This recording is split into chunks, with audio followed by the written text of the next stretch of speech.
This is where the big boys play, huh? We ain't here to play. At the total combined weight.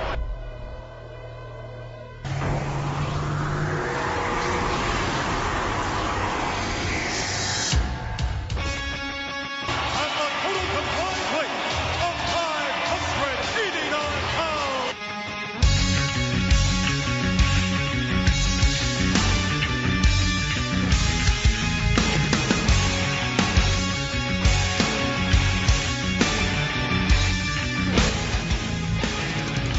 Welcome, ladies and gentlemen, at well over 500 pounds, this is where the big boys play.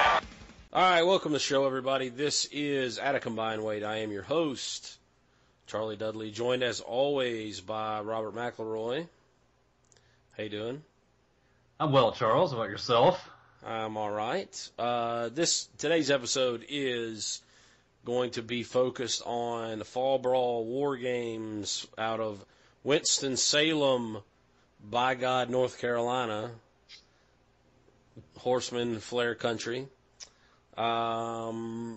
Decent show, and I think that, to me, Fall Brawl is a microcosm of the Monday Night Wars WCW.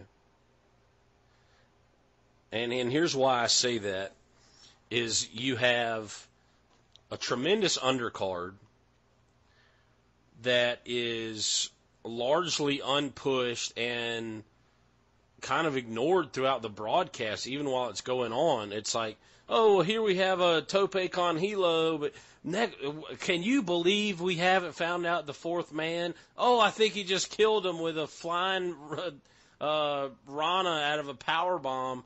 The fourth guy for WCW, I mean, with Sting, I can't believe he turned his back on us. That's what the commentary did throughout the majority of the WCW Monday Night Wars run, and it was never as evident as it was in Fall Brawl War Games. Yeah, this is absolutely how it would be throughout the entire era, pretty much. As a young person watching all this, I'm just kind of going along with it, assuming this is kind of how it's supposed to be, yeah. For sure. Now, did you order this pay-per-view back in the day? Yeah. This would have been one of those that I would have liked to have gotten. See, a lot of the times, at this point, I was a little smarter about not only the wrestling business, but about which pay-per-views I wanted to order, because it was tough for me to get my parents to agree to let me get them if I hadn't, been an angel at school. And let's be honest, I was kind of a shithead. Shocking. I'm floored by that. And I mean, at this point, I'd had, tons of WWF pay-per-views prior to this, and, I'm into both companies now, and so I can only order one pay-per-view a month. So I had to kind of discern which one, if I was even able to, which one I would order. Would it be the WWF one, or would it be the WCW pay-per-view? So I definitely did not get this. And then one thing that did benefit me was the fact that my cousin got into wrestling, Tyler, that you re-met in Atlanta. So that's why. So then if he orders a pay-per-view that maybe you decline, Correct. You can just go over there and watch it with him. That's a brilliant plan. Would you two get together and brainstorm this thing? No, but I mean, I could kind of tell him, hey, you need to get Halloween Havoc because I'm going to get and our parents kind of caught on to it to where he would come to my house for the WWF pay-per-views, and then I would go to his for the WCW pay-per-views. Man, and speaking of the last time we met in Atlanta, I think we need to spend a little bit of time on that. That was a hell of a lot of fun, getting to meet Evergray, friends of the show. Yeah, we'll talk about that toward the end before we play a new song from them. Okay, yeah. Right on. So I didn't get Fall Brawl because of In Your House Mind Games, which was Shawn Michaels against Mankind, Undertaker against Goldust, Owen Hart, British Bulldog against the Smoking Guns, Psycho Sid against Vader. And I was really into WWF more so at this point because I'd always been a WWF guy, but I dug the whole Mankind gimmick. Well, that card right there already sounds like I want us to go watch that show and let's talk about it now instead. That sounds so good. Yeah, it was good. I mean, because, you're building up the Mankind character at this point, and it was so I went that route in September. I knew that there was a reason why I didn't get Fall Brawl, and I know for a fact I remember specifically watching Halloween Havoc at Tyler's house because I remember us sitting on the floor and my parents talking about how old Macho and Hogan were. And, because they're the ones that headline Halloween Havoc. So without further ado, let's get in and talk about the show. It's Winston-Salem, North Carolina. We mentioned that. 2 rings are set up in the anticipation of War Games. And they kind of alternated back and forth on the undercard matches, which ring they were in. I like how they would use and they used both matches at times, which I thought was wise. Like it didn't distract me from any of the action. If anything, it just enhanced my interest. I thought it was pretty cool. Yeah, it was different. It was different. So it was kind of a new deal, I guess. I thought the crowd fucking sucked. They really pissed me off in the early matches. Mm-hmm. When those slap dicks were like dancing and shit in the background. I mean, go fuck yourself on that shit. You're not here to get yourself over.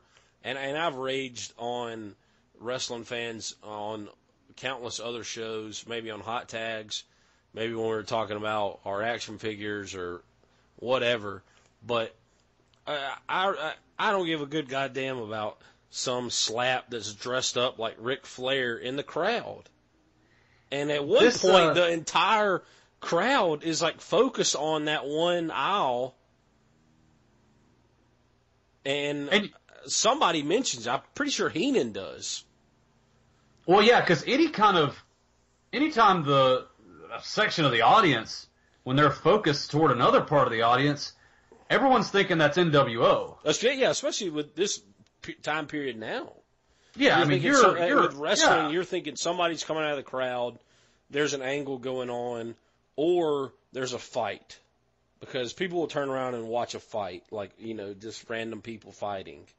That's any event. Yeah, it happens at football games, and, it happened all the time in Auburn games, where, we would divert our attention away from the action and watch a fight because it's closer to us, but I think this is at this point, I think, wrestling fans start trying to get themselves over and get on TV and be, smart marks and, the centers of attention. And it kind of morphed into what we see today with the "this is awesome" chants all the time and "this is wrestling." And you're like, is it fucking wrestling? I'm wondering if because there was so much involvement in the crowds throughout the last several weeks, if that's why people in the crowd just started catching on. Like, wow, maybe I can, if I go dress up like Flair, maybe I can get on TV. For 2 weeks in a row, both shows we're going to cover today, you had a lot of this extracurricular bullshit by the fans, and this being Winston-Salem, North Carolina, and you have the Horsemen and War Games, I was expecting a hot crowd, and to say that I was overwhelmed is that's putting it lightly. They were hot in certain instances, but they weren't excited for much. But we'll talk about that when we get to the matches. Our first match of the evening, DDP versus Chavo Guerrero. I thought this was a decent match. Quite a few rest holds early on. I thought DDP looked good with the flying shoulder block. And then he gets the win with the Diamond Cutter, which they actually popped for, but they didn't really seem into the match at all. There's no heat at all. They didn't. I thought there was good physicality in this match. Chavo had a lot of the early offense, and rightfully so. He's trying to get vengeance for Eddie. Right. And he does not get his heat back, though. I mean, DDP wins, and that'll be that. But I like this okay. I mean, right out of the gate, they're using both rings, which I thought was cool. Yeah. I thought it was pretty, decent opener. It could have been, I thought it could have been a little better if we didn't have rest holds, but once you have the contrast of styles, I mean, that's just the way DDP wrestles. He's not going to get into that, like, lucha type stuff that Chavo did back then. Nah, but I mean, at this point, he's like, 35 years old or so? He's no spring chicken. No. Like, when his wrestling career took off, he was already, Oh, yeah, well older than most. No doubt. Then we have a video package recounting the NWO storyline. It's a better package than we've seen before, and you kind of have Mean Gene talking over it, and it's Gene's lone appearance at the pay-per-view. And you and I had both kind of questioned why was he not there. And, of course, I was able to go back and look at the old lariats on PWInsiderElite.com and find out that Gene had left the company at this time because of a contract dispute. So he's not on Fall Brawl, he's not on Nitro, not sure when he'll be back, but he does eventually come back. But that's the reason that Mike Tenay takes over the interview segments for Fall Brawl and on the next Nitro. I did like the special report. I love anything with Mean Gene Okerlund, but I would be very, very disappointed when we would get an interview and it would not be Mean Gene. It would be Mike Tenay. We'll get to those a little later. The terrible music with the little, like, Muzak guitar, too, that we heard at Bash at the Beach, and then they play it again later in the show. And they refuse to change that up at all. No, that's the music for sure. They must have had they must have paid good money for it. We're gonna use the shit out of this for everything. I'm surprised at the production value, lack thereof, not just that's small and petty in the grand scheme, but we've talked a lot about how there are no Titantrons. There's not really a whole lot of pyro. There's not the kind of bells and whistles that Ted Turner could have fucking splurged on. Yeah, well, they were too busy splurging on talent contracts. True. I mean, that's very, very true. Do you pay for talent or do you pay for fireworks? No diggity, no doubt, you pay for the talent. That's right. Up next, you had Scott Norton versus Ice Train in a submission match. I wasn't really looking forward to this to begin with. I really haven't been able to get into this feud. I never understood why it was a submission match to begin with. I understand when you have two guys have been feuding for quite some time. You have Bret Hart and Stone Cold that feuded for well over 6 months before they had their famous submission match. And here, these guys have been feuding for about 6 weeks. Let's just throw them in a submission match. And neither of them are really known for submissions anyway. I don't like how WCW feels like they have to name every match. The match we just got through talking about was a grudge between match. Yeah, it was called a grudge match. No, the fans are smart enough, even the dumb ones, to know that Chavo's trying to get some heat back. We don't have to call it anything. We see this every pay-per-view. It's like there's got to be a namer, and it's not. I think they don't did need it to kind of accentuate that, make it like a big match feel, I guess. I don't know. I didn't care for this one. Norton controlled most of the match, and then Ice Train gets a random submission, and he comes out of the submission acting like no damage had been done to him at all. Like, neither of these guys sell on anything. Mm-mm. And so I was not really a big fan of that. One thing that I really didn't enjoy, and as much as I love him, and I used to really enjoy his commentary on WCW Saturday Night, but I thought he was awful. Dusty's commentary for Fall Brawl was terrible. Up until I didn't really War notice. Games. Like, he just kind of rambles and says dumb shit and brings nothing to the match and kept saying unclein all the time. And he couldn't say ventriloquist. He couldn't say ramifications. It's just like, I understand, like, he's still trying to do his, like, American Dream gimmick, but when he was focused on the action and the strategy and things that the wrestlers needed to do within the War Games, he brought something to the table. But in every other match, it's just like he's just throwing shit out there. And I didn't think that any of them. I thought the commentary was pretty terrible throughout. He just kept making me laugh. I mean, he just kind of entertaining me. But are we there to laugh, or are we there to watch wrestling? We're there to watch wrestling, but Dusty Rhodes cracks me up. Yeah, but does he crack you up because he's meaning to be funny, or he's just saying stupid shit that's like, I don't know, I think it just detracts from the product. Heenan kept coming back with some good quips, which is what Heenan does. That helps matters. Yeah, but see, he does his quips in the guise of a heel announcer, where he's making fun of baby faces or whatever. Dusty is just talking and making shit up as he goes.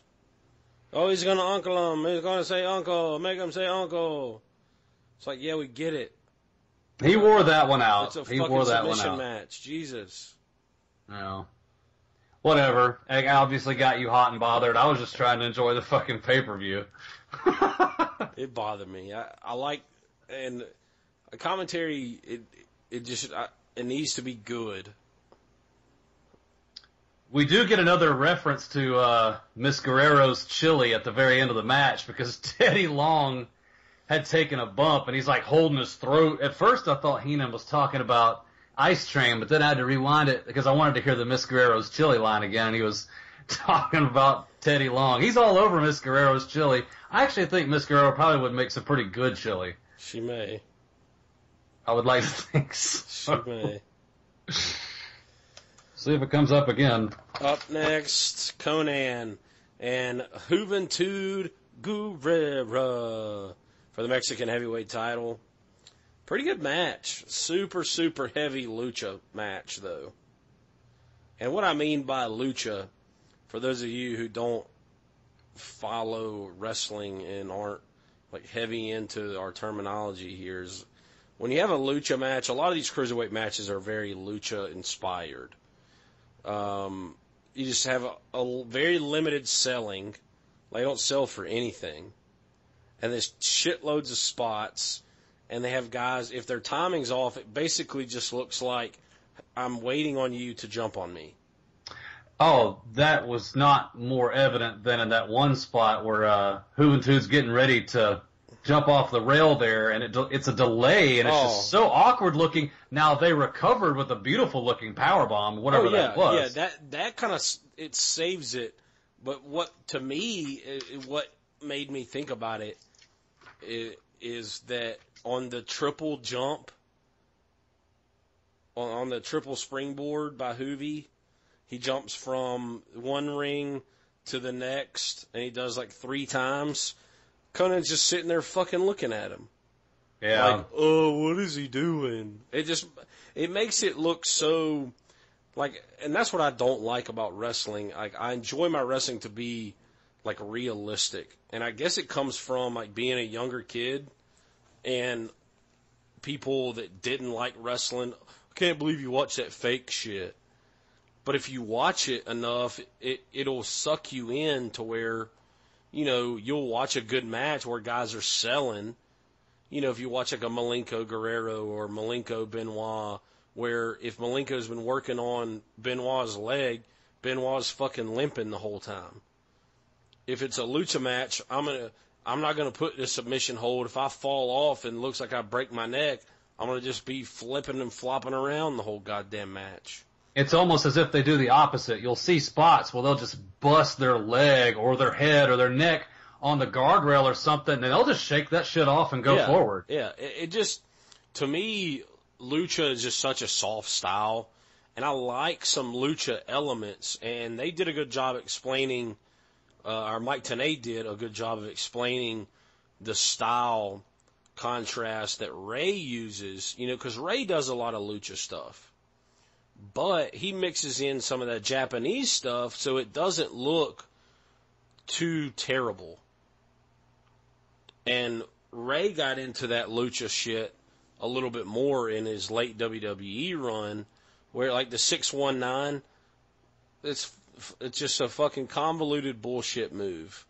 I hate that move. And I hate so moves much. like that because you could pick 100 wrestling matches to watch on the WWE network, and how many times are you going to see a guy land on the middle rope? Never. I mean, maybe like 1 or 2% of the time. Maybe. It got to where I could not watch Ray's matches. And so every single match that Ray had, a guy ends up there. It just makes it so unbelievable. And it just takes away from, I guess, how I want it to be a realistic product. You know? No, I do. I got to where I couldn't even watch Rey Mysterio's matches anymore without rolling my eyes. And well, that's because he got slow and fat, too. Here we go. Well, 619 was really bad. Oh, terrible. And then you and I were watching one night, I think it was Raw, and Randy Orton with his DDT where he has his opponent's legs up on the ropes, and you even made the comment, you're like, this move is looking starting to become very 619-ish, because something would happen, he'd get his opponents to the outside, conveniently drag them in, and of course they're just stiffly hanging there from that second rope. So that and the most wasted 10 seconds in wrestling, Sheamus' little club hits across the damn chest, that got 619-ish too. Right. I like some of the spots here. As I mentioned before, the triple spot jump was cool to see, but Conan just kind of waiting for it kind of took me out of it. The back body drop into the other ring's ropes was cool too. Conan gets the win with Splash Mountain. Had hit a muscle buster prior to that. And Conan gets the win, and he's his little like Mexican cholo gimmick now. During this match, they push a hotline, a very special hotline you could do with Mike Tenay for $1.49 a minute. Did you ever do any hotlines? My parents would have kicked my ass. They would have whipped my ass good too, depending on which parent I was with. Oh, I didn't. Because I think it might have been like a psychic network or something. I just remember my dad telling me, I guess when I was like learning how to use the phone, he said, if you ever see a number on TV and it tells you to call or whatever, don't fucking call that shit. Ever. If you ever call anything like that, I will beat the shit out of you. So I was like, I ain't calling nothing on TV. So I wasn't about to call no wrestling hotline, even though there were times where I really wanted to and find out what they were talking about. Oh, I did too now. I absolutely wanted to, but I didn't mess with it. No, I wasn't about to get my ass kicked for wrestling information, I don't guess. Up next, Chris Jericho, Chris Benoit. But Jericho is such a babyface. Like, he acts like such a babyface. But the crowd here shits all over him. They were booing the shit out of him. And at first, when he's coming out, I just noticed silence as he was making his way to the ring. Well, they were booing him, too. You know, they popped like hell for Benoit because he's a horseman. Right. But I thought this was a really good match. Yeah. Probably the second best match on the show. I think this is the first time, correct me if I'm wrong, since we've been watching Benoit around this era, that somebody had kicked out from the Swan Dive. Yeah. Jericho kicks out of that move, and it's kind of early on in the match. Some really good back and forth here. A lot of physicality. I loved it. Loved the reverse tombstone into another one. So much here that I could just, latch on to. This was probably the finest match in the early part of the show. I like the fact that Benoit uses the line tamer on Jericho earlier in the match. They talk about how it's a Boston Crab and he kind of kneels down. I just thought it was kind of ironic at that point that he's using that. And then, interesting, they also talked about the announcers put over early that Jericho made a name for himself tonight. And it's true that despite the fact that Jericho loses, he still comes out looking strong. And that's good booking. I mean, WCW does a lot of shitty booking within this show, But this is one of the instances where they do get it right. Well, I think they get it right with certain guys very consistently well. They do a particularly good job of keeping certain guys strong no matter what happens to them. We've seen DDP lose a little bit. He still looks strong. We've seen it happen to Eddie Guerrero. In this case with Jericho, and I know you buried the hell out of the commentary throughout the show, but I love when Dusty and Heenan echoes the point. They're like, this kid Chris Jericho's a future star. Yeah. Well, hell, I love that. They all don't. I mean, they don't have to be shitty the entire show. That's most of it. They were shitty. Right, but I love that. I love because he really is. He did become a star. He's a surefire Hall of Famer, no doubt. He was misused later in WCW, but here, I mean, they kept him strong coming out of this. You're not going to have Benoit lose, because if you have him lose, and then you're going to feud him with Benoit for quite some time. But it was just kind of we're just going to throw him in there for a match because these two guys have worked with each other and know each other pretty well. So we'll get a good match out of it. Up next, you had the best match on the show, to me, in my opinion. Rey Mysterio and Super Callow. I've raged against the machine of improper cruiserweight title matches or improper title matches. But I mean, it's a pretty solid match nonetheless. Lots of lucha spots, lots of high flying. I thought it was cool that Super Callow did a senton on Rey over the top rope. At this time, it was just kind of new and innovative stuff. And they didn't do any... I thought they did a better job than Conan and Juventud of mixing in the lucha stuff to where it didn't look like, okay, I'm going to wait on a 2 count for you to hit me in the face while you're on the springboard. Like I don't move out of the way, you know? It was a much better match. I took note of how Mysterio's still promoing against Dean Malenko. We hadn't seen him in weeks. He comes out, he says, I got the Cruiserweight title. Dean, I'm looking for you. And even promos against him again. No doubt they're going to be, they're going to be seeing each other again. He says, I don't know where you are, if you're in Japan or whatever, but, you know, hey, if you want some, come get some, basically.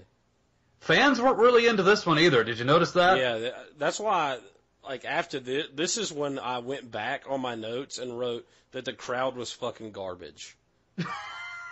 Because they couldn't get into this, they didn't get into this match at all.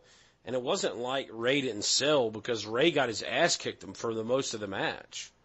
He did a good job of being the babyface in peril, even though, like, Super Callow's not like a heel, but he worked the heel portion of the match, if you will. It doesn't make sense, because at this point, in the United States at least, on this particular night, Winston-Salem, North Carolina is the only place you're going to go see this kind of action live. Yeah, you're And when you're treated to that, especially if you're the first several rows, you're treated to quite the spectacle. So I don't understand the silence. One guy even booed, like, fuck you. Yeah, dude. I don't get it. And I mean, watching the action, I don't see how you could boo. Even if you weren't a wrestling fan, you would still see them do stuff and be like, damn, that was cool. Oh, you could show this match. I think that's what was so good about the Cruiserweight division during this time period, is it brought in those, like, casual wrestling fans that they'd see, you know, just stumble upon it. You know, back then they didn't have, like, a ton of guides or DVR or whatever, so you just flip through the channels, and if you see a guy, like, jumping off of the ropes and, you know, flipping another guy over his head and shit, you're going to stop him like, what the fuck's going on here? Oh, you could show this match to so many non-believers of wrestling, and they would enjoy it. And they'll come away from it going like, okay, that was fun. Yeah, it was really fun. Yeah, absolutely. So, Ray gets the win and retains with his Rana pin, but it was out of a double springboard, and it looked really good. Ray is the innovator of offense at this point. A lot of stuff that, you know, probably has been seen a lot during this time period in AAA and, you know, seen a little bit in ECW, but you don't really see it in the two big companies until he and the Cruiserweight division kind of bring that style to the mainstream. Up next, Harlem Heat, Nasty Boys, WCW World Heavyweight Tag Team titles. I just can't take the Nasty Boys seriously as a tag team championship contender. I just can't do it. Well, that's not the only problem you have with this match. Harlem Heat, I hate that they have not won a title match clean since we've started this podcast, dude. I can't remember it. At least since they've had the titles. I can't remember them winning a match clean. Yeah, they cheat didn't win every the damn titles time. clean. No, they didn't win them clean. They haven't retained them clean. It's just the same old. We could have seen this match on Monday Nitro. Easy. Why is this pay-per-view material? I didn't like it at all. I thought that they did too much stuff with Sherry and Colonel Parker, and the match just was kind of, Booker T worked hard and tried to make it look good. Yeah, I mean, the crowd loved this, but I think that had to do more with the extracurriculars with Sherry and Colonel Parker. The crowd fucking sucks, so fuck what they like. Yeah, I guess they have no credibility at this point. No, none. The cane shot from Sherry, that looked so brutal. The first one where Colonel Parker knocked Sags off the top rope looked pathetic. It was like he barely got up there with it. And Sags, fell and didn't fall good. It's like he almost hurt himself falling off the ropes. It looked terrible. I just thought they let the match go on too long. It was like, you have 15 minutes to do this. And 15 minutes? You fucking kidding me? We're going to be dying out there. It was physical now. I'll give them that. It was physical, but it was just, I don't know. It just the style in which Harlem Heat can wrestle and the style in which the Nasty Boys have to wrestle, it just doesn't bode well for a good, entertaining match.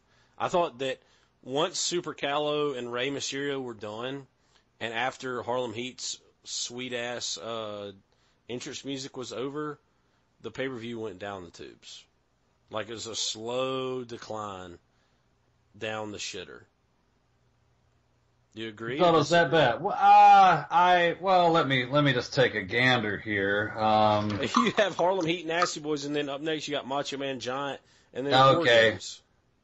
Yeah, I was seeing what we had left. I mean, look, I didn't despise the War Games match as much as it bothered you, but I have problems with Macho Man versus Giant, which of course we'll get to. Yeah, let's go ahead and talk about it then. All right, word. We buried this match enough. Harlem Heat gets the win because, you guessed it, they cheated. True. They booked them so poorly. I mean, you couldn't be more right about that. Yeah, man. It's a shame, too. It's a real shame. No reason to take Harlem Heat seriously. Mm-mm. If you total it all up, they're probably, my second or third most favorite tag team of all time. Yeah. Harlem Heat. They're that way with me. Yeah, they're up there as one of the better tag teams in the history of WCW for sure. Yeah, man, no doubt. So go ahead and talk about Macho Man Giant. Is your favorite match on the show? Macho Man versus Giant. Of course, Macho Man had been. I love how much they push his gimmick of being, so crazy and what have you, and it gets to culminate here, or at least you think it does. But it was funny how Giant came out. Let's first of all talk about his entrance. So bizarre. He comes out to the Dungeon of Doom music, and you're going, no, he's not with them anymore. And then he gets to the end of the ramp, and then the NWO music starts. So, a production failure right off the bat. Yeah, they're like, oh, fuck, he's not with us anymore. He has to have their music. And, it seems like it... I was trying to think, okay, well, maybe they did this on purpose. We're going to play Dungeons music and then have it like, remix NWO, but no, it was clearly a mistake. Right. Clearly a mistake. Macho gets a sweet-ass body slam. He does. On Giant. It looked so good. And he's getting ready to do his elbow drop. He has plenty of time to pin him, get the win, and then go tend to business. the opportunistic Hollywood Hulk Hogan, he comes down the aisle. Macho Man just decides he's a bigger issue and goes after him. Hogan's luring him to the curtain. Come on, come this way. Predictable as hell. The viewers, everyone in and house knows what's going to go. Knows The what's going to happen. call it. Yeah, they absolutely they do.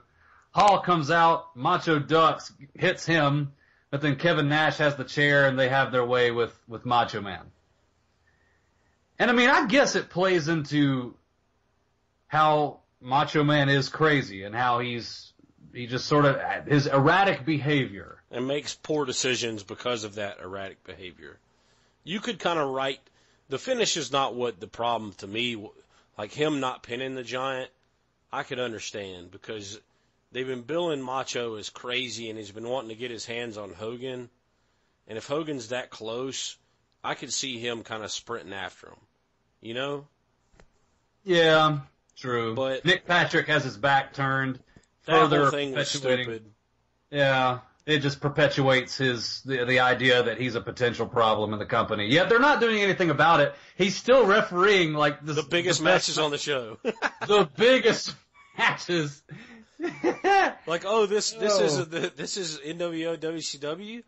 If we lose, we have to give them a bunch of shit. Just put them in the match. This ref, we don't know if he's good or not. Just put him in there. Yeah. It'll work. It'll work out in our favor. It'll be fine.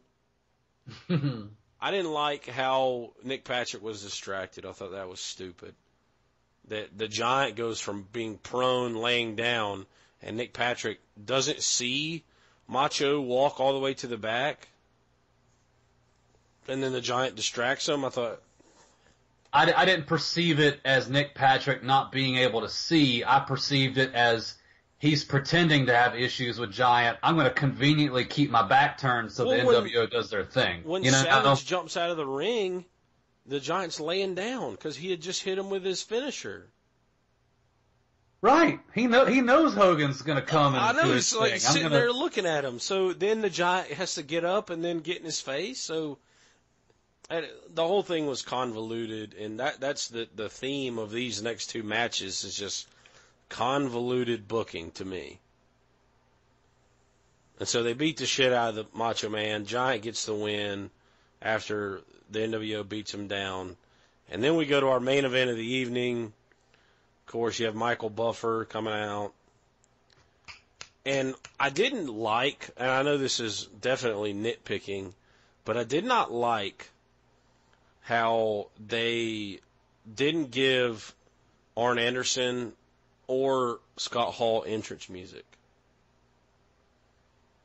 If you're gonna first of all, every War Games match ever, all the teams are at ringside.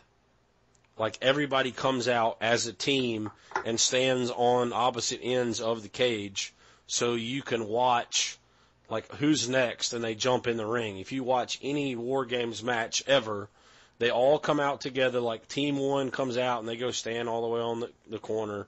Team 2 comes out and they stand on their corner. And I understand that they left them out because of the whole Sting gimmick, but I thought it took away from the match, in a sense, as you don't get to see I think a lot of the drama in War Games is you get to see that babyface team in peril when they always lose the coin toss and they have, the 2-on-1 advantage against them. When they see that babyface getting the shit kicked out of him and his buddies are watching him get the shit kicked out of him, it builds to the drama, I think. And I would agree. I thought they did an okay job of kind of building that drama a little bit, but I think the Sting gimmick took away from it, in my opinion, because there's just so many holes from a logic perspective, especially in the pre-match promo, where they're in the back with Mike Tenay, and first of all, Flair calls him Gene, and then Sting shows up and tells him it wasn't him, and then Luger's like, I don't believe you.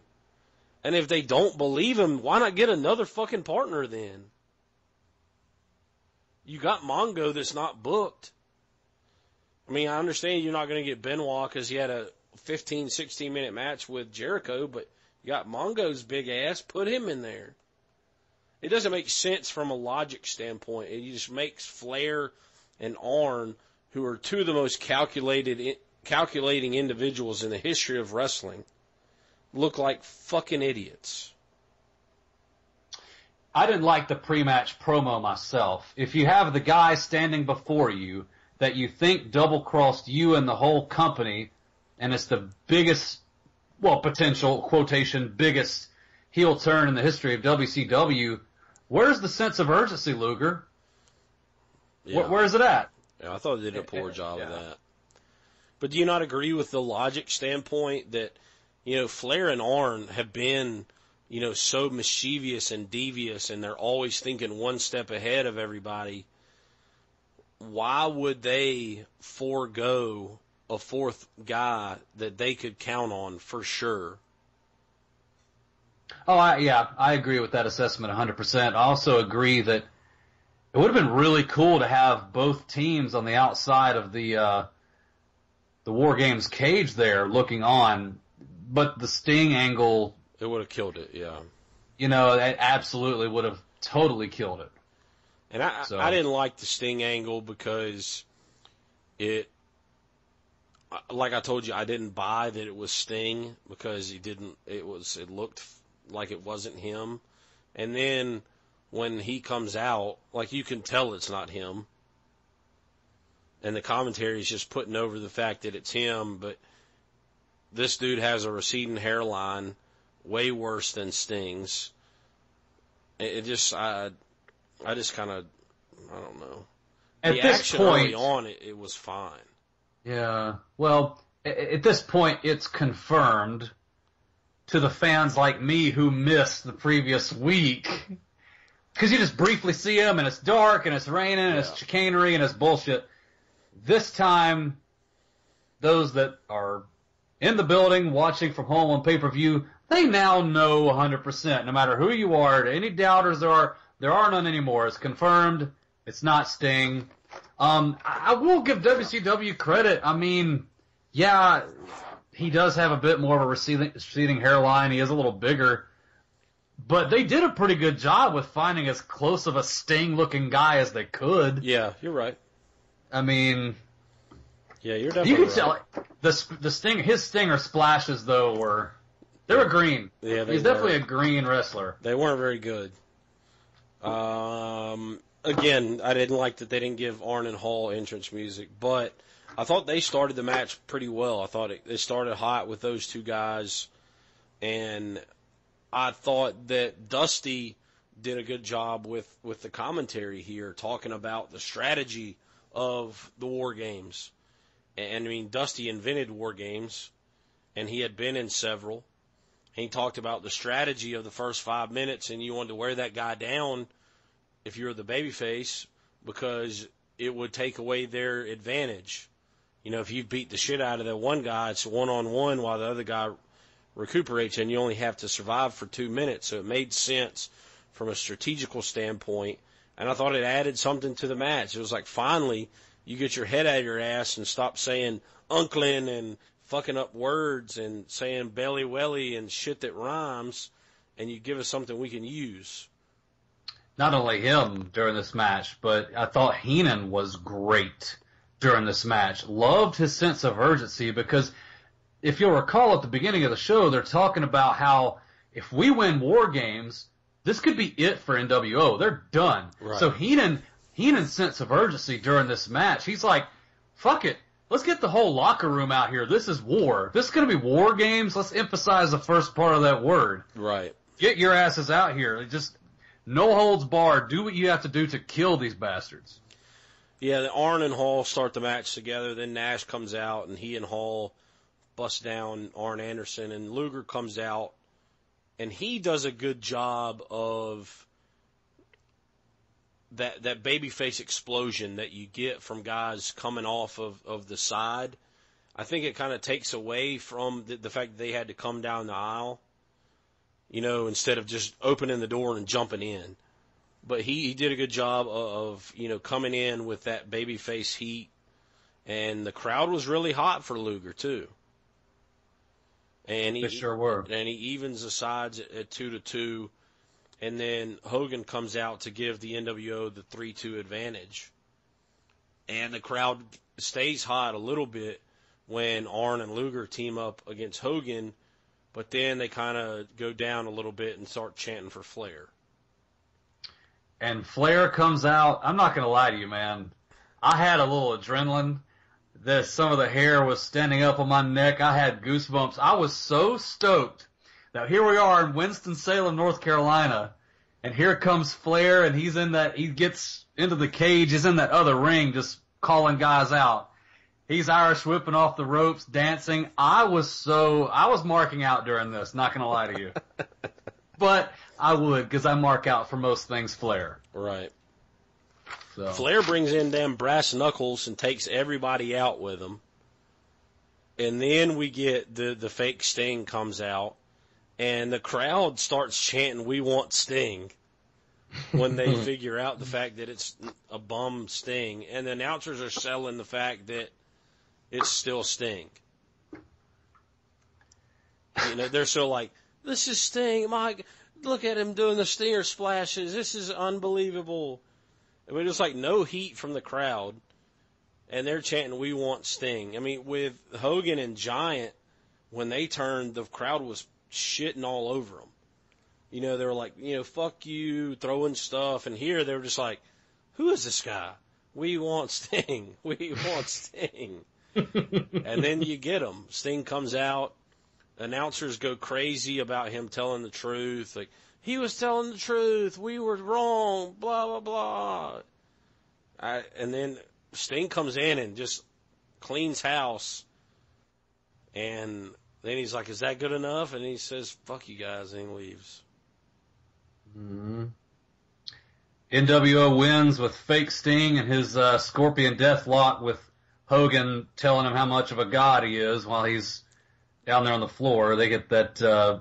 Yeah, he has like a kind of a choke on Luger, essentially, I guess.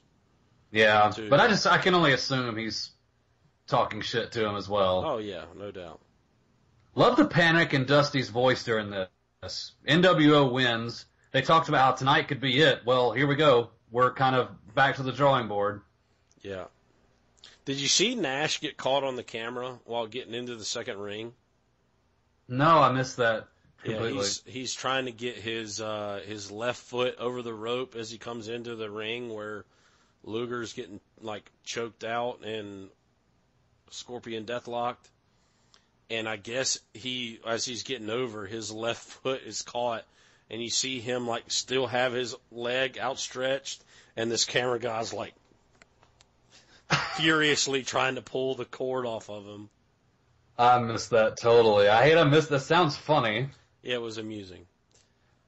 Then they raise the cage, and then they continue to beat down Luger. NWO chases him down the ramp or the aisle, as it were, and the Horsemen attack, and the fight continues. Then Macho Man comes out and takes Hogan to the ring to continue their feud and build to Halloween Havoc. I didn't like how the Horsemen and everybody else just disappears at this point. Understand Luger, his ass is kicked, okay? But Flair and Arn, they're not dead. They can't come save Macho Man if it means getting their hands on the NWO. True, but from any other point, babyface in the goddamn building can't come and... I mean, what happens next? Hogan begs off, and then the Giant attacks him, and then Hall and Nash come out there. The whole NWO is out there beating down Savage, and then Elizabeth runs out. Now, Elizabeth they're divorced, and she has all the money, and they've been spending it. So, unexplainably, she just comes out and drapes herself over Savage, and Hogan ends up spraying Liz's dress with NWO. And then he spits on her and Savage and saying that they had taken a vow, death do us part, and the NWO is going to be the death of both of them and WCW. I just didn't... I don't understand the mentality, especially that you see that Liz is with Arn and Flair on Nitro, and woman, none of the Horsemen come out to save her. Nobody comes out to save Savage. Well, what I was going to say earlier, from here forward, the Horsemen aren't booked well. No. They're not booked to look strong. NWO are the strongest, hottest heels in the company. From here forward, we don't really see a whole lot from. I mean, the Horsemen are still, obviously, still a part of the card, but they don't. WCW doesn't do a whole lot of great things with them. Right. They look pretty weak. Yeah, you're right. What do you think about the Macho Liz deal? Well, not unlike a lot of what we've seen before in WCW, where it's already kind of ingrained in our minds old feuds. Right. And old storylines. I think this is WCW's way of doing yet another one of those. And so when Elizabeth comes out, yes, you already have the storyline of her spending Macho's money, etc. But it doesn't take much getting used to because we've seen this before. Right. I thought that them spray painting her and spitting her was one hell of a fucked up thing to have happen. It's a way even to from get a heat, for sure. It's a way to get heat, and they got it. The crowd in Winston-Salem just started doing what WCW crowds do and throwing trash in the ring. They hated that shit. Mm-hmm. For these reasons and more, I don't have a huge issue with Elizabeth coming in and doing what she did. In fact, I think her with the Horsemen, she's been very underutilized. When they're cutting promos, Deborah will say something. Sometimes Woman will. Woman gets involved in matches a lot, and Elizabeth's just hanging out. Elizabeth's just meek and mild, and you get the sense that maybe she doesn't want to be there. Well, maybe deep down inside that's true. Maybe she'd rather be with Macho. Yeah. I'm doing a lot of mental gymnastics here. You're doing a lot of mental gymnastics to make WCW's shit make sense. They probably were just like, we need to get some more heat on this, and so let's throw Liz out there. I didn't have a huge issue with and I mean, mental I gymnastics or that, not. like, I'm not, I understand that it's, two people love each other and all that kind of stuff, and, maybe there's a way to explain it. I from a logic standpoint, this whole area, angle, match, gimmick, I didn't think it made a lot of sense. I thought it was kind of stupid. I mean, it gives us this and the whole deal that happens on Nitro that we'll talk about on our Nitro show, gives us, the Crow Sting eventually, but I don't think they ever really explain why Liz comes out and helps Macho Man. They don't have to. They don't have to. They know. Yes, they do. They know that the audience is informed that they used to be a thing. Yeah, and like you said, two people love each other. She ruined his life, like spending all his money and made him go crazy and was with Flair and all this shit. And it's like, do you just forgive that? Would Macho Man forgive that? I think he does. I think they would eventually have an angle where Macho is like all heartbroken and shit. And so he's gonna. Hey, love conquers all. And in this case, it does it again. Yeah. NWO takes over the broadcast booth. DiBiase says that he wants their demands met now, and we'll see those demands being met come hell or high water, I guess, essentially. They want their own TV show or TV segment, tag title shot. They start to do the whole merchandise deal. But from an overall standpoint, I like the undercard once you hit the title match with Harlem Heat and the Nasty Boys. Very, very downhill from an in-ring perspective and from a logic perspective. I think if you are a thinking wrestling fan and can put pieces together and don't try to explain away everything that they do, then I think you'll hate the rest of this card. I think the Sting angle was okay, but Well, the feud between Giant versus the headphones is kicking his ass. oh yeah, he couldn't get them on again. He can't get those things on. Hogan's like helping him keep it on his big ass melon head. Yeah. They fall off. He can't get words into it edgewise. God, they are. He's a whipped How about ass. this? When did you see when the Giant is talking about being like Michelangelo or Da Vinci into the camera, and Dude. then Hogan interrupts him again. He's like trying to talk, and like Hogan's like, "Stop talking, brother. Let's hug." And and then Hogan walks away. It's like Hogan gloms the shit out of some heat, man. And he especially gloms it with the Giant. Yeah. And as they're walking away, Giant's thanking him for the movie role he got him. We'll get into this more in the following week's Nitro, but the Giant, God love him, he's had a hell of a career, Big Show, but he's not good at being like that cool character. No. He's not good He's at really awkward being... as fuck No. being cool. I would much rather see just evil, little to no personality. Yes. Less is more. Yes. Less is fucking more. You just destroy stuff, like break frying pans and destroy property, break bones, beat people up, and don't say shit. And he could be that for NWO, but they didn't book him that way. No, not at all. You have plenty of talkers on there. He doesn't need Plenty to talk. of talk. He doesn't need to. You have DiBiase talk for him if you really wanted to, or any of the other three guys. You could have Giant be that kind of character like Chief was in One Flew Over the Cuckoo's Nest, who is just big, doesn't say shit, and you're wondering what's on his mind, because eventually Giant comes back to WCW. Yeah. Put your hand in the air, Chief. Don't you want to watch the game?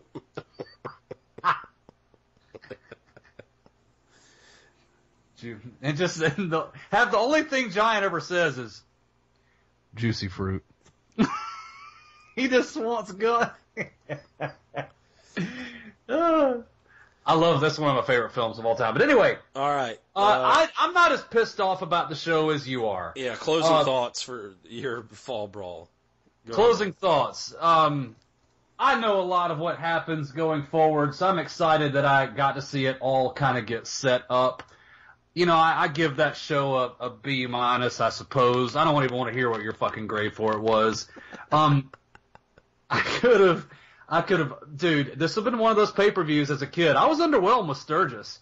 I could have watched this back in the day and had been riveted. I really do think so. More so than now, but definitely then. I'm not shitting over it on as bad as you are, Charles. Oh yeah, I know you're not. You kind of you will let them get away with a lot more than I will, for sure. That's going to do it. I don't have anything else if you don't. No, I don't. Nothing. That's going to do it for us today. This has been At a Combined Weight. We've been looking at Fall Brawl War Games. Join us where we'll talk about the September 16th, 1996 episode of Monday Nitro, which will be episode 16. For Robin McElroy, it's been Charlie Dudley. You've been listening to At a Combined Weight. We'll see you next time.